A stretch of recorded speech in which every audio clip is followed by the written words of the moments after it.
Let's face it, 2020 was a very hard year. It made 2001 look like 1999. And so we decided to send it off in style with what we are calling the first and hopefully last annual Quarantine Choice Awards. We've invited 5 of our favorite comedians, returning champions all, to join us to determine who will receive the prestigious Golden Pangolin. We have comedian, actress, and host of What a Day, returning champion, my buddy, my pal, my Los Angeles friend who moved to LA and then I went east and I haven't seen him. We could have gone on walks during this terrible time. Yeah. Akilah Hughes. Hey, how you doing, John? It's good to see you. Now, we are doing the Quarantine Choice Awards. We were going to call them the Pandemies, but then it turns out The Daily Show had that idea some time ago. And so you will be presenting one of the Quarantine Choice Awards, the Nice Try But No Thanks Award. Basically, this is an award about attempts. People who tried things. All right? And I'm going to read you the nominees, and you can discuss the nominees as we go, and then share with us who you believe deserves, for whatever reasons you believe they do deserve, the Quarantine Choice Award. All right. I'm excited. I'm happy to hand it out, and I hope that they feel honored to be nominated. The nominees are, again, this is an award about attempts. Nice try, but no Not thanks. success. The Imagine video. Yeah, they really jumped the gun on that one. It was like 15 minutes into being at home, and they were like, people need this. You know, fast forward 6 months, and people are just like, we're going to go out to eat, and we're just going to, you know, do that rugged individualism that America was built on. Yeah, we don't need any songs. We don't need to imagine. Hey, we saw all the people are outside. We saw the video that you made, and then we imagined pretending the pandemic didn't exist, and it worked. We just pretended it didn't exist. Yeah, like that's actually, I'm putting this on Natalie Portman. Sorry, Natalie. No. It happened. I mean, look, I think that it was a great attempt. It was a little quick. You know, like they didn't even send around what key it was going to be in, maybe a sample of what it should sound like. It was just haphazardly edited together. There were some like no names in there that I'm like, who's that? They should imagine my confusion right now. They should imagine putting a chyron at the bottom right, that has their name.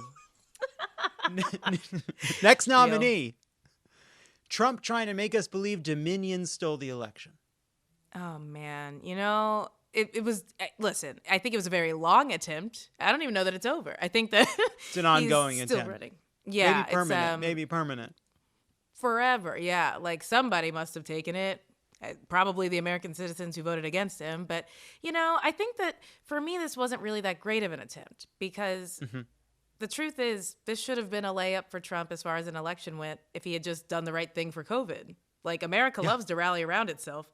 He completely screwed himself. You know who lost that election? Donald Trump.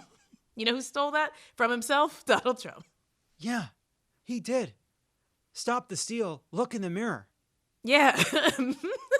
Look in the mirror, Don. Jesus Christ. Next nominee, Nancy Pelosi wearing a kente cloth. Okay, yeah. This is a big swing from old Nance, and I get it, right? You know, we were all trying to show support. It wasn't a black square. It was just, you know, a kente square on her face that none of us cared about. Like, I gotta say, it did not make me feel any better about the police nor the state of our union. It was just sort of like, all right. And also, I think it was a little late because, you know, when Kaepernick was kneeling, where was that energy? It's like all of a sudden we're all excited. Was your kente cloth at the dry cleaners? Where? Right, exactly. She was like, I couldn't find it then, but now that we're all doing it. And, you know, I feel like I gotta give white people who mean well a little bit of credit. Like I had a lot of really nice, well-meaning white friends in LA that brought me gifts when George Floyd died, which is crazy. They thought, you know, will help. And I had a lot of cupcakes, which I'm like, my housemate doesn't eat them. I have a ton of food now. And you really just want me to tell you you're a good white person. Even with this award, that's what I'd be doing for Nancy. And I believe she doesn't need that from me. But I will say, I understand that we were trying to make people feel better. And the cloth looked fly, you know? It's hard to look bad in a kente cloth. Next up, Trump tear gassing protesters to hold up a Bible. Oh, upside down as well. People always forget that detail. It was never upside right in any of the photos, which is why it seemed even more sinister. I'm like, wait, what are you doing? You know, there's a fundamental problem with all photo ops, which is, so he's very aware of the photo and he's aware of the video, but like he was standing there for a picture. But the key to a good event is you have to have something that works both for the photo, which he did, right? He had the Bible. That would have worked for the photo. I'm not saying I like it. I'm just saying, like, from their point of view, it's the photo they wanted. But he didn't have a plan for how to make a video. He didn't have a plan for what to say or do with the Bible, which he held. Yeah, there was no before or after. It was just, I'm standing outside of a church with my favorite book, the Bible, and we're like, we have questions about how you got there. It's like, was it when you bombed them? Firebomb for Jesus. He held the Bible with the familiarity of like when a single man in his mid 40s who never married and never had kids and is never around kids is handed a baby. Like He was like, yeah, he's like, I don't want to break it. Is its neck gonna be okay? Is this Bible okay? I think the Bible can it hold its own neck up yet? Yeah. I don't want to break the Bible. I'm confused about what to do with the neck. And these are pages here. That's interesting. So how's school? It's not in school yet. No, I think it's a really cute Bible. Yeah, it's a really cute Bible, but it's not based on other Bibles I've seen. That's just I think this Bible wants you back. I think it wants you back. Exactly. It's crying. No, those are the protesters I bombed. Messed up. It's messed up. You know what? It's the end of a dark year, all right? And we're trying to get through it. We're just getting these things out, all right? We're getting them out. We're doing it. I feel it.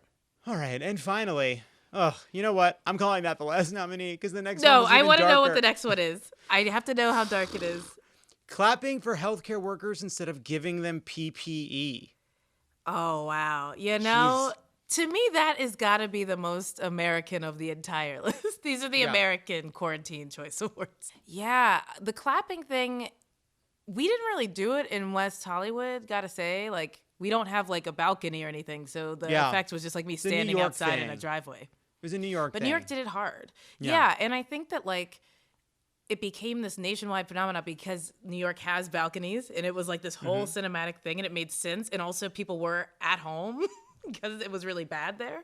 Everyone else was just like still going to Chili's, but like clapping. It's like honk if you love the people who are on the front lines. Like that doesn't help anybody. Oh, I'm not going to do anything to make their world like safer. I still have to go to the movies. It's important for my birthday that I have a party, but I applaud you all for taking care of the fallout. Yeah, my boyfriend has a cough, but we're not going to skip date night. Right. So, you know, I think that, like, America really, really didn't follow through. So I got to say, like, as far as attempts go, not even an attempt. Not even I can start clapping now. Does that mean I'm part of it? It's nothing. I clap all the time. Doesn't matter. Akilah, you have the nominees. They are the Imagine video, Trump and Dominion, Nancy Pelosi in a kente cloth, Trump tear-gassing protesters to hold a Bible, and clapping but not helping healthcare workers. Who will receive the Golden Pangolin statue? The Pangy. Oh, no. The Pangies. Topanga is what we named it. Okay, I gotta go with Nancy Pelosi and the kente cloth. And here's the thing. She meant well. From the beginning, it didn't seem like it was for necessarily attention. She was going to be seen in public that day, whether she liked it or not. And she was like, you know what? I'm going to show some support. And if it's a little corny and also, like, misses the point, because, like, who's been wearing kente cloth in, like, the African-American community since, like, the 90s? But anyway, whatever. Like, you know, it was just a vaguely black thing she tried to do. And that's all you can hope for from an octogenarian, I want to say. You know, I appreciate it. Akilah appreciates it. That's why Nancy Pelosi is the first winner of this year's Quarantine Choice Award for attempts, the Nice Try But No Thanks prize. Akilah Hughes, it's always wonderful to see you. What a delight. I know. Jon Lovett, you are just a dream. Happy holidays, baby. Happy holidays. Merry Christmas to you. He is the co-host of Keep It and our resident crooked pop culture expert. Please welcome returning champion, Louis Virtel. Louis is here to help us with the Quarantine Choice Awards. This is the category of best film we saw this year, in a year with very few films. He's going to hear the nominees, he's going to judge the nominees, and he's going to determine who deserves this year's Quarantine Choice Awards. The nominees are Palm Springs. Okay, enjoyed it. A little familiar for me, but had fun moments. I actually loved Palm Springs, and I really did love it. I thought it was so entertaining. I watched it twice because what else are we going to do? But I also just love the idea of like saying like, I have this idea for a movie. And he's like, oh, what is it? It's, did you ever see Groundhog Day? Just starting right with that. Cool. Yeah, that's it. That's the idea. What about It Again? Yeah. And I was like, I'm in. That's a great idea for a movie. There's a debate in gaming about when something goes from being copied to a genre, right? So like there are these games called Soulsborne games by From Software, Bloodborne, Dark Souls, Demon Souls, a game called Sekiro. And there's a bunch of copycat games that are quite similar. But at a certain point, you're not copying a game, you're just part of a genre, right? Like, right. And I actually think now Groundhog Day is a genre. You have your Edges of Tomorrow, those birthday movies. You have that one where Wayans' brother was nude. There have been you several. sounded like Tipper Gore when you said that, like really, really scandalized. Russian Doll, a fantastic I was just going to say, example. Russian Doll, I actually prefer to Palm Springs, but yes, exactly. I like no, them I mean, both. a lot of people would say the same thing about like popular music, like, is this a ripoff or is it a pastiche, etc. And it turns into a genre.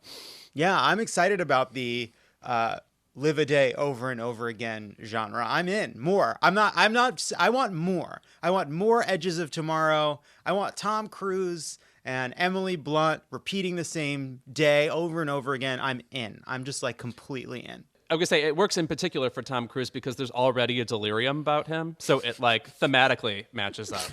Next nominee after Palm Springs, we have the TikTok of that guy skateboarding, drinking cranberry juice. We have the close-up of Dr. Burks when Trump said we should drink bleach. We have Emily in Paris. That was a sleeper nominee. I haven't seen it. Tommy's watched every episode. I haven't seen it. No, that's like the thing I know most about Tommy now is that he has somehow sat through the entire thing. It is one of the more bizarre lead performances on television in recent years. It is like if Kristen Davis on Sex and the City were drunk. That's what it's like, the whole show. I think that's cool. I'm not saying it's bad. It just is. Next nominee, The Crown's Gillian Anderson doing an impression of Margaret Thatcher. I will say this. For a show that, like, not too many people on that show are doing impressions that are, like, dead on. They're, like, impressionistic versions of the people.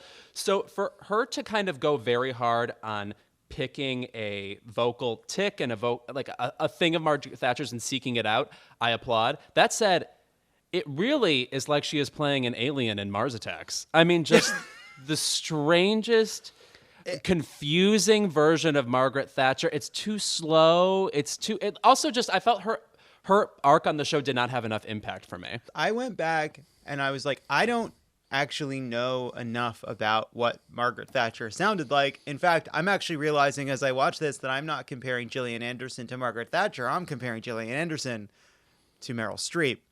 Right. And then you realize, wait, is Gillian Anderson doing an impression of Margaret Thatcher, or is she doing an impression of Meryl Streep doing an impression of Margaret Thatcher? And either way, I agree. Olivia Colman just sort of disappearing in this wry version of this woman, and you have Helena Bonham Carter continuing to exist in this world without really much reason. Right. And then around them there are impressionists, like Rich Little level acting. And I love it. I was in. It was camp. I'm in on it. I'm going to give you two more nominees. We have Demi Adejuyigbe dancing on top of a car at a gas station after Biden won the election. And finally, we have Smokey Robinson saying, surprise, surprise, happy Chinooka. Happy Chinooka. I have no idea what Chinooka is, but happy Chinooka. First of all, Smokey is just on Cameo. It's too large. It's like if you could just like talk to Elvis Presley on Cameo. It's really insane. I don't understand Cameo. I find its prevalence somewhat chilling. I don't understand the economics of Cameo. There are people that seem like they have too much money on Cameo. I don't get it. Right. I don't get it. But that and said, also, it's like I pay enough money, I can like learn what Jeremy Piven's kitchen looks like. It's just like frightening, you know? It's too much power. So you have the nominees, Lewis. You are going to choose the winner of the Golden Pangolin. It's Palm Springs, the TikTok cranberry juice guy, Dr. Burke's When Trump Said We Should Drink Bleach, Emily in Paris, Gillian Anderson doing an impression, Demi Adejuyigbe, and Smokey Robinson. I almost picked Dr. Burke's because Dickie culture and ascot culture are very underrepresented. We don't have like Charles Nelson Riley's anymore. So, like the movie Network, where like the estranged wife bursts into tears while wearing an amazing ascot. So, but I do have to go with the Fleetwood Mac guy because one, Fleetwood Mac awareness is on the up, and I applaud any youngster video TikTokery that continues to buttress them. I'm a little upset we're not getting more Christine McVie love. It seems to be squarely planted on Stevie. Let's get a little more sophisticated. Thank you.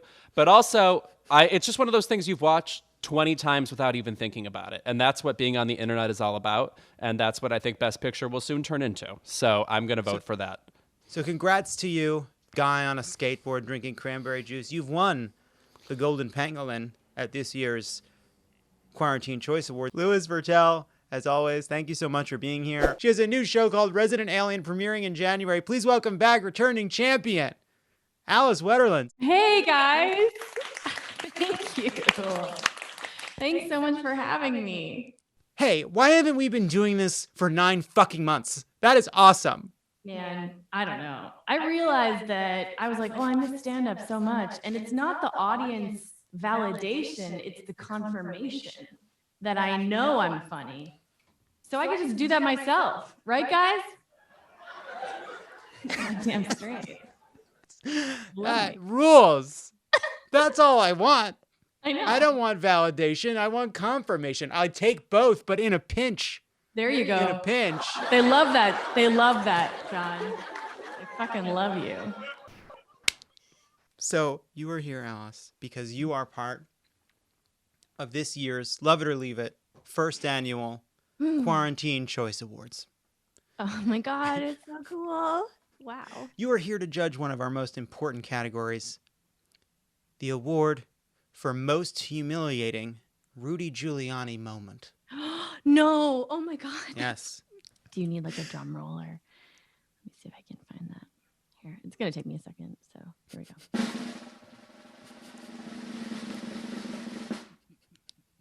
And the nominees are Rudy Giuliani's hair leaking. All right, so that's already the one that comes to mind, right? Mm-hmm. Sure. Because, Sure it does. Here's the like, thing. do you think that he bought a bottle and it was like leak proof? Like, I don't know. It's also pretty clear, like, whatever it said on the bottle, if you're dyeing your hair 15 minutes before the event, your life is in chaos. He's dyeing his hair like Harrison Ford in that tunnel when he escapes from the hospital after eating an egg sandwich that he made look like the best egg sandwich in history. Do you remember this? Do you remember Harrison Ford eating that breakfast sandwich in the hospital when he's escaping? Yeah. That breakfast sandwich, he makes that scrambled eggs on bread. He makes it look so good. And then he goes into that tunnel and he dyes his hair, even though after which he looks exactly the same. Did he die in a tunnel? In my mind, it's in a tunnel. It's in a dingy bathroom. I was like, oh, they should make a salon based on that concept. Like fugitive salon, fugitive barber shop. Next nominee, Rudy Giuliani trying to masturbate in front of Borat. Well, here's the pickle. So, I bet it's the restraint to not have pressed the laugh button at that exact hard. moment. Right there. Just a smattering applause. There's You know, did he try to masturbate in front of Borat? Or was it It's- like just the whole Borat moment? I think it's that he was laying down to take his pants down and involve his microphone. To Well, I do think it would be really opportune for us to come up with like, you know, everybody who's masturbating now has to be like, don't open the door. I'm adjusting my microphone. If you know what I mean. I'm gonna call. Don't come in here. I'm doing an interview with a young journalist from abroad. If you know what I mean. If you know what I mean. Don't walk in on John right now. He's tucking in his shirt. Next nominee, Rudy Giuliani farting several times during testimony. They didn't bother to interview a single witness, just like you. What? Oh, that was you, John. That is, you know what? That is the first time, and I pray the last, that you use this soundboard What? malignantly. Literally what? Maliciously. I don't know what you're talking about. John, honestly. For those listening, there's a practical joke afoot. There's a prankster. That one was real. That was just my mouth. We got a Johnny Knoxville on our hands here. All right. R.I.P. It sucks No, that he's that okay. I happened think he's in living. 2020 because honestly, if it had happened in another era in which people weren't putting fart noises, you can easily put a fart noise anywhere you want. I can do it right now. I can be like, "What's up?" And now that was one. That one was a longer file. That one lingered. Yeah, that's a big wave file. Took a minute to upload. So it sucks because like if it happened in the 50s, it'd be like great because we'd get it on tape and we'd be like, oh my God, he did it. But so many people were like, is that real or not? That we don't even really know. I believe it. I believe it because I trust the reporter who first shared it, and I believe he was as stunned as the rest of us. The truth is out there. I want to believe. I trust the institution. Boo, boo, boo, boo, boo, boo. And finally, Rudy Giuliani's press conference at Four Seasons Total Landscaping. See, there's a lot. There's a number of it's a competitive category. It's a competitive category. And if I don't choose right, I'm never going to work again. So it's tough. All right, I'm putting the reverb back on. So let's see. Do you want me to run you through the nominees once more? Yeah, let's run through the nominees.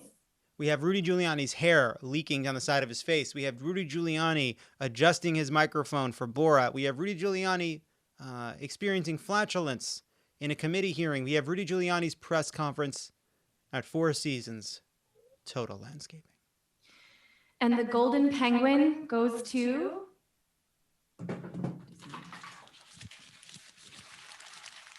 Now you're just doing Foley effects. Now you got two coconut shells and it's a horse.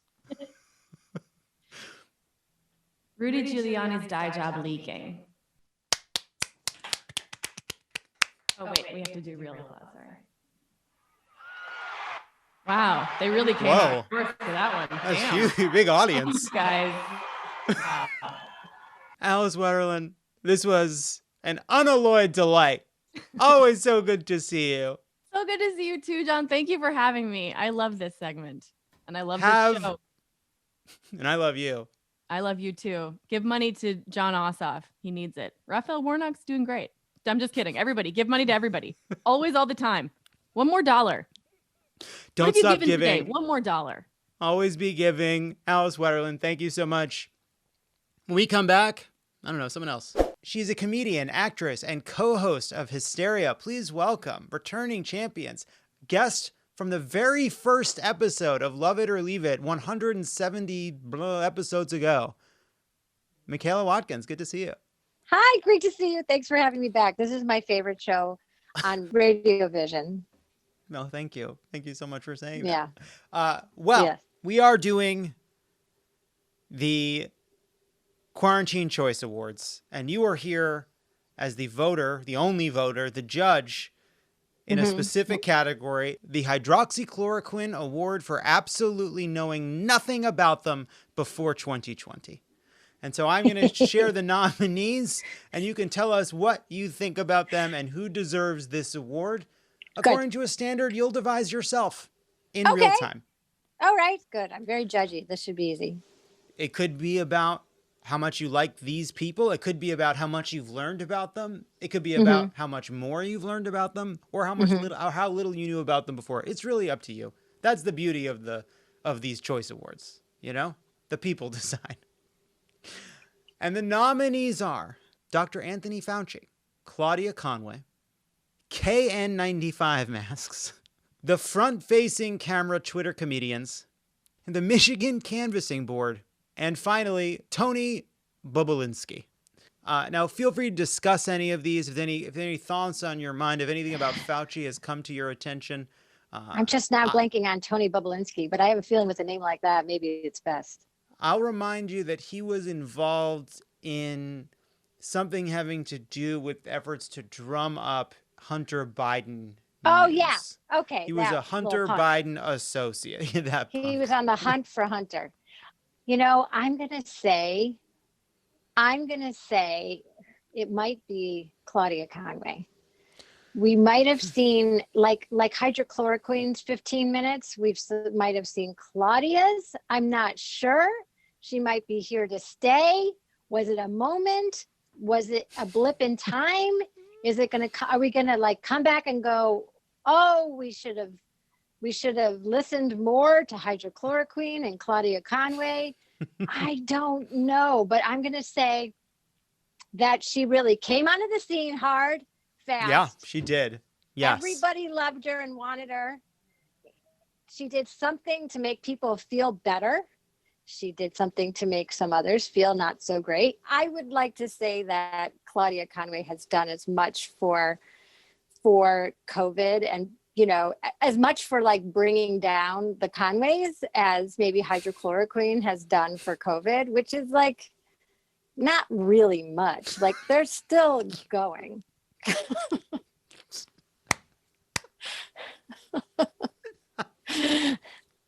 That's so funny.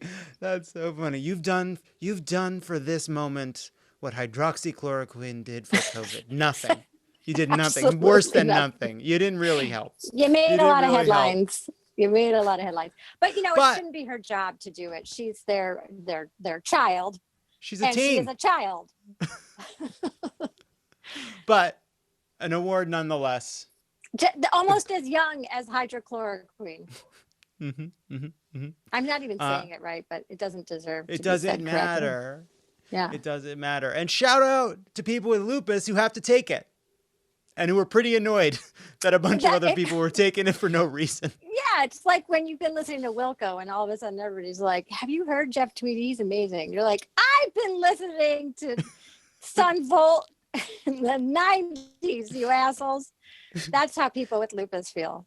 The Golden Pangolin goes to you, Claudia Conway, a teen who is thrust into the national spotlight due to the moral failings of the people charged with raising you.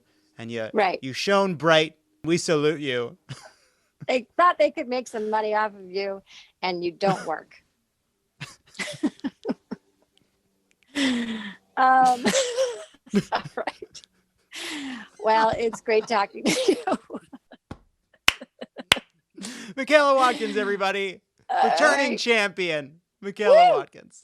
And finally, here to present our last award. You know him, you love him. Comedian, writer, actor, returning champion, Guy Branum. Thank you for having me. It's always great to have you. We always love seeing you here. I love What is this voice? What do you mean? That I'm doing. I'm doing a voice of some kind. It's always nice to see you, Guy. Thank you so much for being here. I think you're pivoting to respectability. You understand that there is a place for LGBTQIA individuals in the cabinet now, and you're saying, hey, I could run Veterans Affairs. I could be a commerce secretary. First of all, yes and yes, absolutely. I make a ton of sense for Veterans Affairs. You're here to present our last award. The big one. The Rudy Giuliani Prize for person who had the worst year that isn't Rudy Giuliani. The nominees are J.K. Rowling. Okay. You really have to respect J.K. Rowling because she made this year for herself. Like, everything was going fine. A generation of people loved her. She's richer than the queen. And like Scottish nationalism is like on the march. And yet she managed to turn this entire year into a shit show by just deciding to be as mean as possible to trans people. And like, also, let's be fair, what the fuck is going on in England or Great Britain generally, that like so many of their big names are just like, why don't I shit on trans people? Like, Yes, it's a national passion. It's a national passion. It's had real consequences for trans kids. It's awful. And it is like, it's the bigotry that she obviously holds. It's her conviction in it, right? This is not ignorance. She has done the work. She has done the research to decide to hold this bigoted view and to espouse it and make it so central to what she discusses. Well, at a moment of when there is Brexit, when there's an economic crisis, when there's a pandemic, when there's a racial reckoning unfolding, when there's so many big things happening. And like her publicists have wheedled her out for years and she just keeps making more shit happen. And like, as so many people have pointed out, you're the lady who's constantly transforming things and people are going on magical journeys and finding themselves. Like, so many trans children and adults have loved the world she imagined because it seemed to have more of a place for people like them. And to be so like baldly excluding them makes me even more mad. Well, I think she was like, oh my gosh, did you read this as a story about anyone can discover that they have gifts that they can reveal to those that are willing to see them? Because that's a misread. It's actually about adults sorting children into permanent classes. That was the goal. Next nominee is Jeffrey Toobin. Again, I would say, well, J.K. Rowling really represents like work towards having a terrible year. Jeffrey Toobin shows us that if you just follow your passions, you can truly destroy your life. Like, I mean, like the guy who was synonymous with the Supreme Court, who had written like our official books on it, who wrote the book that the OJ TV movie that we all loved was based on. Like, he had such a fucking lane and he could have stayed in that fucking lane and maintained a beautiful life while like our establishment press crumbles around him. But instead, he had the passion to be more 2020 than I would say just about anyone else. And, you know, whack it well on Zoom. Based on what you're saying, it sounds to me like what you're saying is that when it comes to Scandal, J.K. Rowling worked hard and Jeffrey Toobin played hard. Absolutely. Next nominee, it's Herman Cain. Oh. It goes with the sort of speaks for itself. I will say, there's a joke we did on Love It or Leave It. It might be a Travis special, which I think of now all the time whenever I see a big group of people gathering without masks at like a Republican event, and it's win a chance to meet Herman Cain. Next nominee, it's Mr. Peanut. Wait, what happened to Mr. Peanut? He also died, Oh. I believe, or he's. I don't. You know what's amazing? He died. That was a scandal from another era. Yes. Well, those are your nominees: J.K. Rowling, Jeffrey Toobin, Herman Cain, and Mr. Peanut. Who do you believe deserves the Rudy Giuliani Prize for person who had the worst year that isn't Rudy Giuliani? Okay. Here's what I'll say about Mr. Peanut. To me, he is excluded almost immediately because while he did die this year, and while our focus on like other more important things may have obscured his death early in the year, this was a real year for non-perishable sources of protein. You know, like right. It was Right. March and April, we were stockpiling. We were, you know, forcing supermarkets to like put things over their bulk bins. And I would say, as somebody who comes from a nut farming area, it was a good year for nuts and legumes generally. And so not him. Herman Cain, I would say it was an iconic presence. You know, it really was the bad year to be having this year. But also, Yes. one feels terrible in any way, feeling satisfaction about that. So for me, it's really about Tubin and JK. Here's what I'll say about Tubin. Really have to wonder what his 2021 is going to look like. Because that's a really good point. That's a really good point. Deciding how bad his 2020 is will actually depend on what happens to him in 2021. To me, there's this interesting pivot point where does Jeffrey Tubin start an OnlyFans? We've had so many like B and A- list actors start an OnlyFans where you have access to them. Italy famous for electing porn stars to their Senate and that sort of thing. And I'm just wondering, what if like an established member of our New York chattering classes were just willing to whack it on OnlyFans for like $3.99 a month? I pay more than that to get through the paywall of the Washington Post to read shitty op-eds about how Dr. Jill Biden shouldn't call herself Dr. Jill Biden. To have somebody whack it while telling me like medium good takes about the Supreme Court session, yes. I pay more to watch David Brooks masturbate in the Times twice a week. Sorry, I picked somebody. I don't think she has shit left to give us. I'm going to say J.K. Rowling, like, you had the worst 2020 of everyone, short of Rudy Giuliani. Thank you, Guy. He has awarded the Golden Pangolin statue to J.K. Rowling. Oh, I'm just hearing this from the judges. It's going to Ruth Bader Ginsburg. Guy Branum, thank you so Oh my gosh, I'm sorry. I'm sorry. I mean, I'm so sorry. If only she'd had a different 2013, you know? If she had just adjusted her 2013, could have been a better 2020. I don't agree with what Guy just said. Guy Branum, everybody. Bye. Bye, Guy. That's it. The first and hopefully last Quarantine Choice Awards. Thank you to all of our guests who joined to help us determine who would win the Golden Pangolin prizes.